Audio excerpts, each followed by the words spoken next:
something with it actually is that kind of element.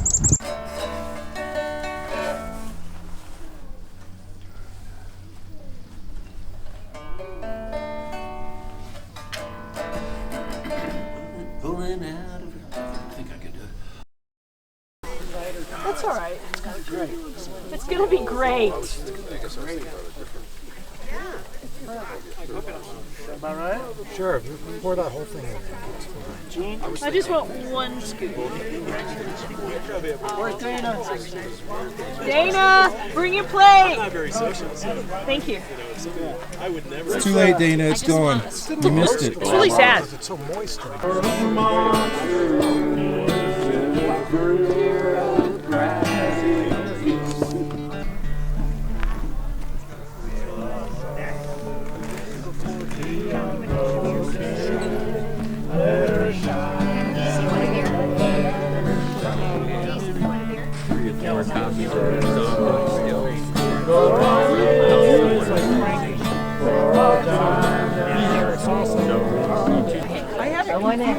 I found that in a box. It's just so good. The side copy of the She's gone by herself.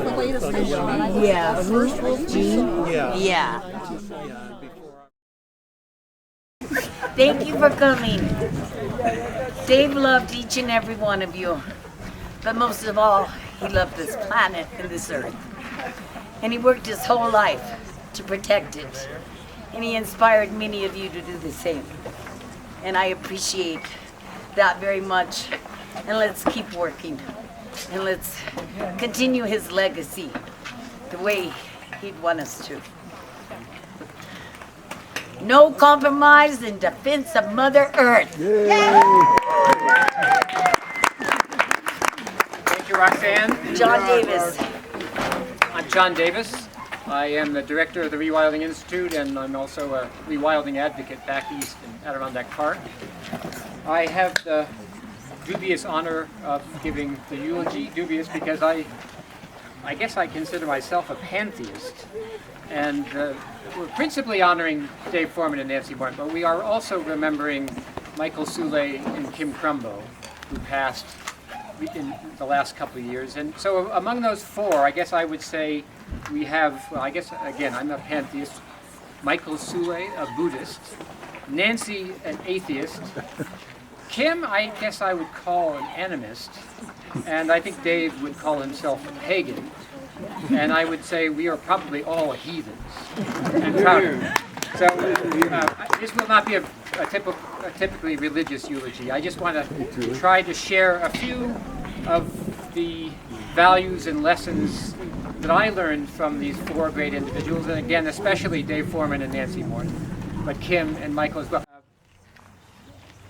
What did they teach us? Or what did they give us? Okay, between these four great leaders, they gave us Earth First, Wildlands Network, Society for Conservation Biology, New Mexico Wilderness Alliance, Grand Canyon Wildlands Council, and several other groups. They gave us new or expanded wilderness areas and national parks across the country. They gave us conviction to keep protecting wild places far and wide. They taught us, I think, for me, I would say Michael Soule particularly taught us to be wise and witty. Michael was one of the most brilliant conservation biologists of recent years, and yet he could also be one of the funniest people around. I think Tom and Kathleen and I especially have a funny memory of Michael Soule imitating a frog.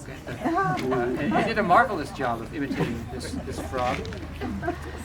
Kim Crumbo taught us to be fearless and relentless. As many of you know, he came back from the Vietnam War. He could have ended, he could have been a wounded veteran for the rest of his life. Instead, he found solace in wild country. He dedicated his life to protecting wild places. He got huge monuments established in the Grand Canyon ecoregion. He was active until the day he died, sadly, a couple years ago in a lake in Yellowstone National Park. Nancy Morton taught us to be a healer. I hate to admit how many times she had to heal me from sunburn, sunstroke, cactus thorns, and other things. She was a great healer. She was also a healer in the sense of getting us out into wild places. She led some of the most remarkable river trips I've ever been on, and she helped reconnect us with wild places on those river trips. Dave Foreman, of course, the most famous among them and a mentor for me as well as an adoptive uncle to me, taught us to be dedicated and brave to the end, and he was that. He dedicated his whole life to the wild. He convinced me to do the same, as I mentioned the other day when some of us were in the Gila wilderness scattering some of Dave and Nancy's ashes. I was headed rapidly toward a life of indolence, sloth, and debauchery. And then Dave Foreman somehow found me and got me on a better path, and I've been there ever since. All of them, and all of you, remind us to put our breathing, blossoming, reaching, braying, and beloved Earth first. All right, so Dave Parsons, my dear friend, to lead us in a wolf howl. As most of you know, Dave is responsible for getting Mexican wolves back on the ground. He's going to lead us in a howl, and then we're going to transition. You all know how it goes, right? You bring it way up deep, you start out low, climb it a ways, then drop it an octave, and trail it out. So I'm going to start it, you all chime in. You ready?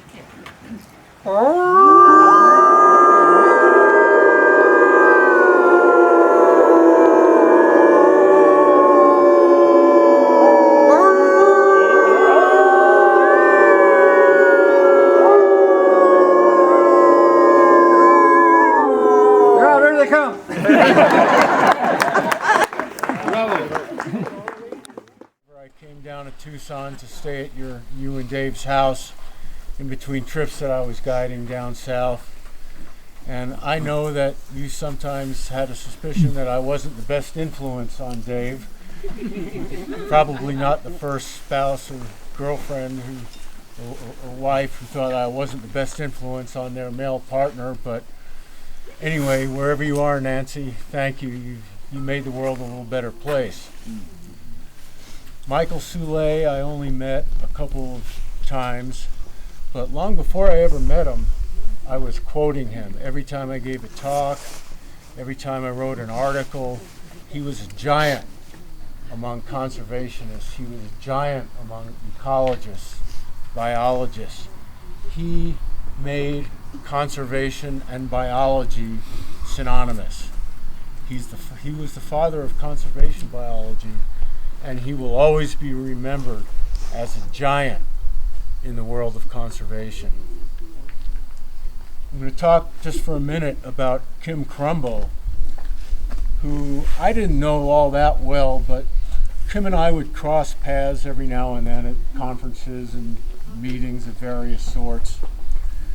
And back before I retired from our guiding outfitting business, we had a trip scheduled in the backcountry of Grand Canyon National Park, and I already had our commercial use license secured, but then you have to get your specific backcountry permits to reserve campsites or camping zones.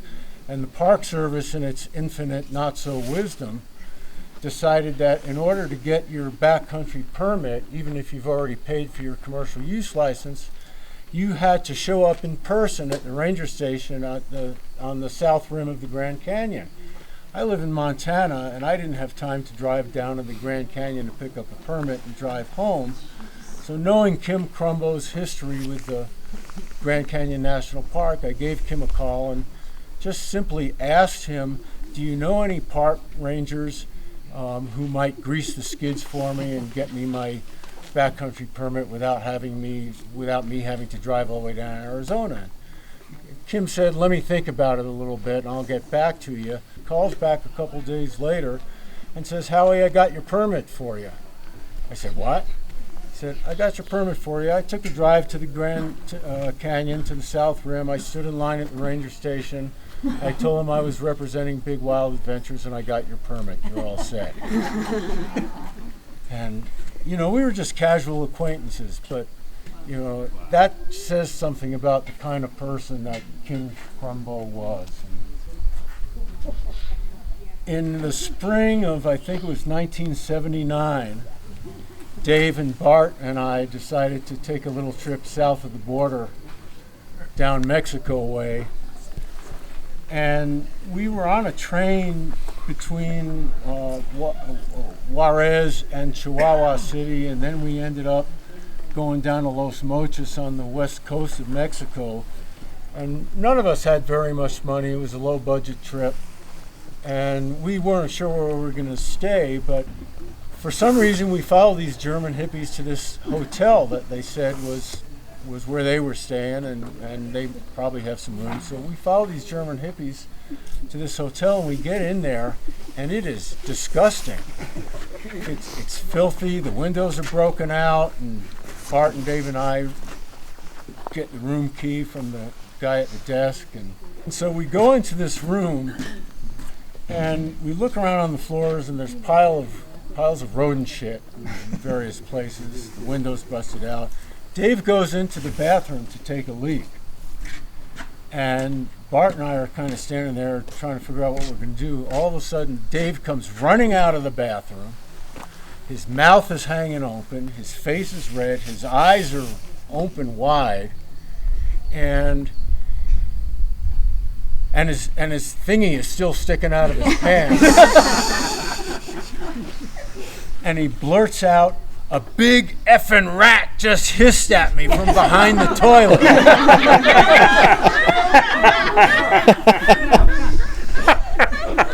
Well, there's only one bed in this room, and two of us could have gotten onto the bed, but somebody was going to have to sleep on the floor with the rat shit and the rats and the cockroaches and everything else. And we just looked at ourselves and say, "We're not staying here." So we walked back out of the hotel. I looked at the guy at the front desk and I said, "Es un grande rato en el baño." I swear this is all absolutely true. And Dave made such a contribution to the environmental movement, to the conservation movement. And the other thing I'll mention about Dave that I really appreciate is that he never once gave an inch on overpopulation.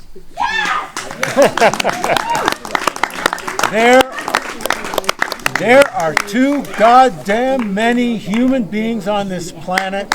There's too much human protoplasm on this planet, and nothing is ever going to get done as far as turning the ship around and heading it in the right direction unless we somehow bring down that number of human beings on this planet. Thank you, Dave. Thank you, Dave. Thank you, Dave, wherever you are. Tried to run him down, putting his wild life on the line, standing in the path of the machine. No small lawns of hope, his vision, nor bottom line profits, über alles, but an interwoven braid of all creation, putting Earth's flora, fauna, and fungi first. Protests, demos, monkey-wrenching work, his was a neo-Luddite path to change. Unfurling cracks in a dam, campfire songs, blocking roads to the tallest redwoods, hoping to turn our titanic hubris away from the looming icebergs of collapse, to show the titans of industry what radical really meant in defense of the mother nest, inspiring a generation to rewild this blue planet using seeds of big ideas and brave symbolic deeds.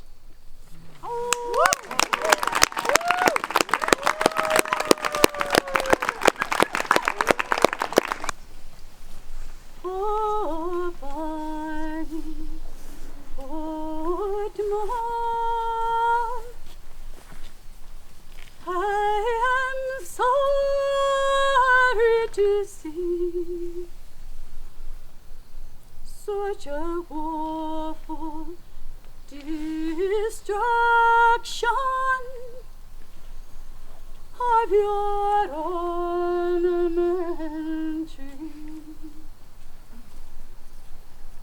for it stood on your shore for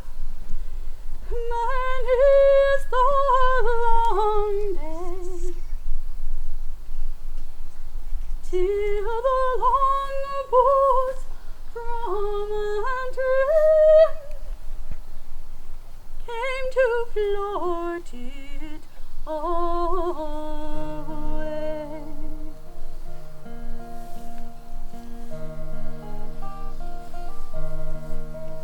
Oh, Barney Portman, you shine where you stand, and the more I think on you, the more I think wrong.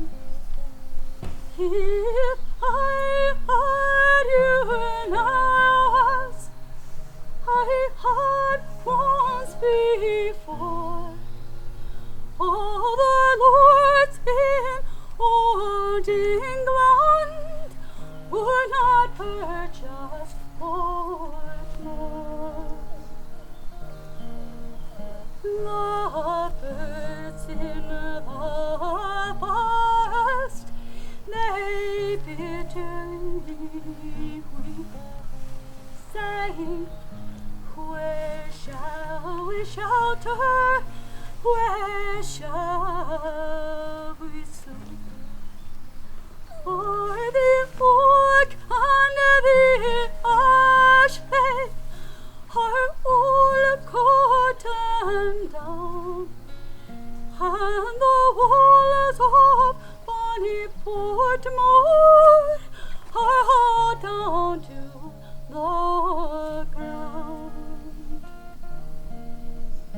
Oh, bonny Portmore, you shine where you stand, and the more I think on you, the more I think long.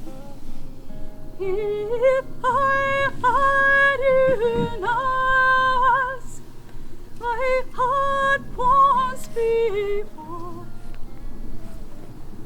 all the lords in old England would not purchase Portmore.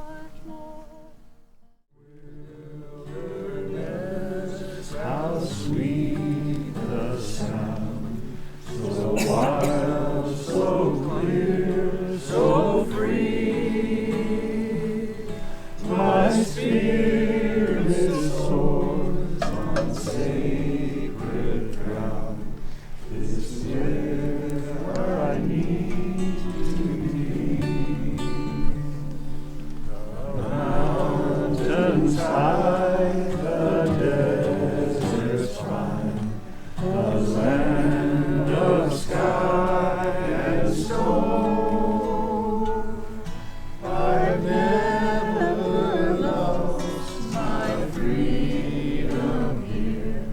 I've always found my home. Well, this one is for Howie Wall, the old rock and ice guy himself. Strive to gain more wilderness. We welcome rock and ice, but those lower lands of sage and grass are the door to paradise.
I was born inside a hospital with a 9-digit number code.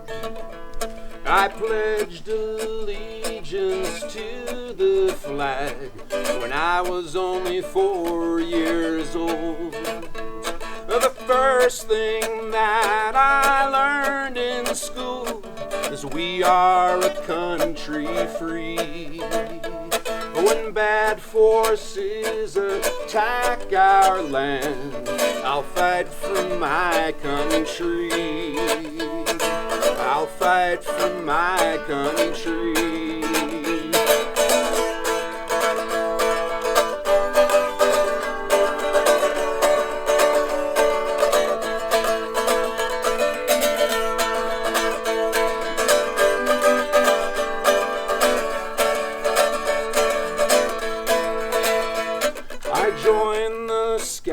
When I was 12 and put on a uniform, I learned there how to fold the flag and how the look of a proud man was worn.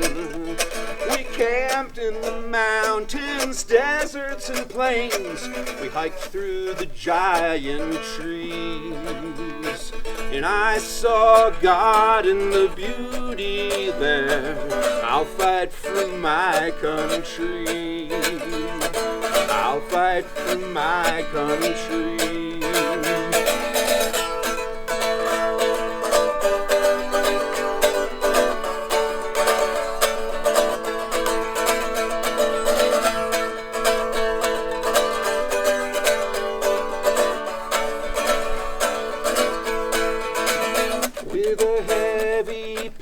In a cluttered mind, a young man walks all alone. 6,000 miles away he finds for the first time that he feels at home. And he laughs to himself as he faces his fear in the land of the mighty grizzly. It once was like this everywhere. I'll fight for my country. It once was like this everywhere. I'll fight for my country. Now I love this river, love this land, and I love my green mountain home. And when they come to cut the forest here, they won't be fighting me alone. Because the wildlands are the places we go to remember what it means to be free. When bad forces attack our land, I'll fight for my country. I'll fight for my country. I'll fight